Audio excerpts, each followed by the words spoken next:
Saudara, salam damai, berkah dalem. Semoga kita semua selalu diberkati oleh Tuhan. Pada kesempatan ini, channel Pemuritan akan men-sharingkan sebuah topik yang selalu kita doakan ketika kita berdoa, aku percaya, yakni kebangkitan badan. Bicara mengenai kebangkitan badan, saudara, Rasul Paulus di dalam suratnya yang pertama kepada jemaat di Korintus, bab 15 ayat 35 sampai 58 dengan sangat gamblang menjelaskan hal itu. Oleh karena itu, saya merekomendasikan Anda untuk membaca dari 1 Korintus 15:38 sampai 57 ini dengan sangat teliti, pelan-pelan, dan dihayati. Di situ Rasul Paulus mengatakan bahwa ada dua macam tubuh. Pertama adalah tubuh alamiah atau tubuh duniawi, dan tubuh rohaniah atau tubuh surgawi. Tubuh alamiah ini dapat binasa, sedangkan tubuh surgawi atau tubuh rohaniah ini tidak dapat binasa. Tubuh duniawi ini berasal dari debu tanah, karena itu dapat binasa. Ketika pertama kali Allah menciptakan manusia, Allah memberikan kepada manusia yang diciptakan itu adalah tubuh alamiah. Dengan tubuh alamiah itulah manusia hidup di dunia. Seiring perkembangan waktu, manusia itu bertumbuh, dewasa, lalu menjadi tua, rapuh, menjadi renta, akhirnya meninggal dan dikubur, saudara. Setelah manusia mati, Allah memberikan kepada manusia itu tubuh rohaniah yang tidak dapat binasa atau tidak dapat mati. Nah, dikatakan oleh Paulus, orang-orang mati akan dibangkitkan di dalam keadaan yang tidak dapat binasa. Orang-orang mati akan dibangkitkan di dalam keadaan yang tidak dapat binasa.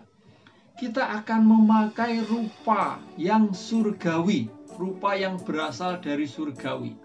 Dan itu oleh Paulus ditekankan kembali di dalam suratnya kepada jemaat di Filipi bab 3 ayat 21. Demikianlah tubuh mereka akan diubah ke dalam tubuh mulia. Dan itulah yang dimaksud dengan tubuh rohani. Dan di dalam Katekismus Gereja Katolik nomor 997, saudara, ini ditegaskan kembali, yakni demikian. Peristiwa kematian, jiwa manusia itu terpisah dari badan. Tubuh manusia mengalami kehancuran, sedangkan jiwa manusia menuju kepada Allah. Itulah yang dimaksud dengan kebangkitan badan. Jadi kebangkitan badan atau tubuh rohaniah atau tubuh mulia, tubuh surgawi itu abadi. Kehidupannya kehidupan abadi yang tidak dapat binasa, dan ini menjadi nyata dengan sangat jelas di dalam Gereja Katolik. Ketika kita pertama kali dibaptis, kepada kita diberikan nama Santo dan Santa, sebuah tanda, sebuah kenyataan yang mau mempersatukan kita dengan para kudus, dan mereka para kudus itu sudah hidup mulia di surga. Dan mereka dikatakan di dalam Katekismus Gereja Katolik nomor 954 dan juga Lumen Gentium artikel 49, dikatakan demikian mengenai para kudus itu.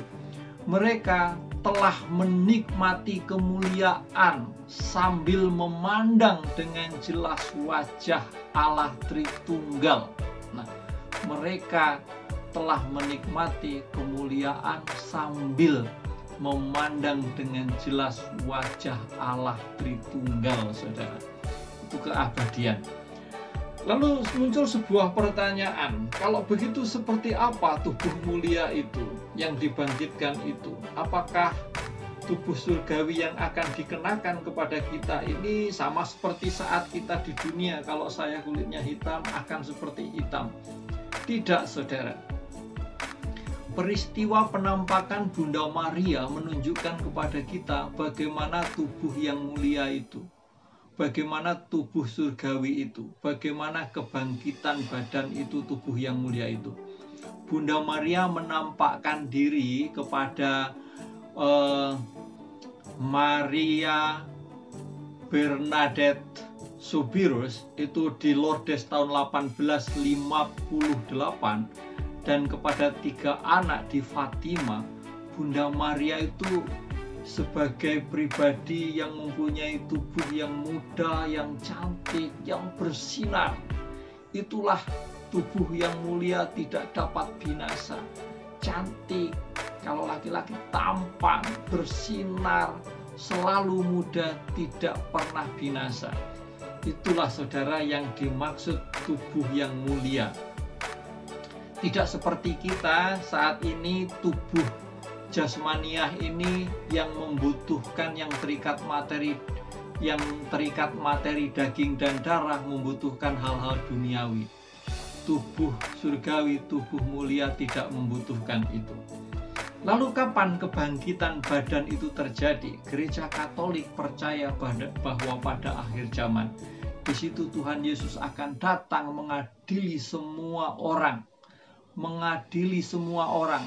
Di dalam pengadilan itu, orang yang selama hidupnya setia dan mengakui Allah akan langsung, saudara, untuk menerima tubuh surgawi, artinya masuk di dalam persekutuan para kudus di surga. Kok bisa demikian? Ingat bahwa apa? Kita ada indulgensi. Lalu bagaimana orang yang meninggal sebelum Tuhan Yesus datang pada akhir zaman, saudara? Apakah harus menunggu sampai datangnya akhir zaman? Oh tidak.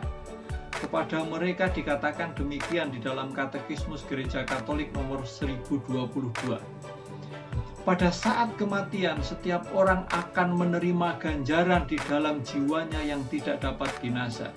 Kepada mereka diperlakukan pengadilan khusus. Artinya apa? Artinya bahwa orang-orang yang selama hidupnya memang setelah diadili lalu layak untuk menikmati ganjaran surgawi langsung akan masuk ke surga. Dan ini kembali lagi memungkinkan karena tadi ada indulgensi. Video sebelumnya kita sudah men-sharingkan.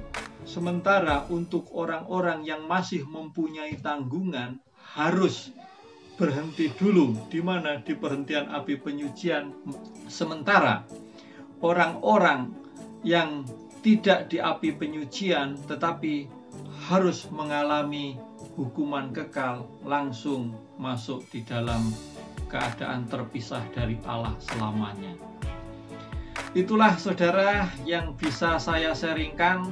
Semoga hal ini bisa memotivasi kita untuk semakin hidup menjadi lebih baik. Percaya kepada Allah yang berbelas kasih.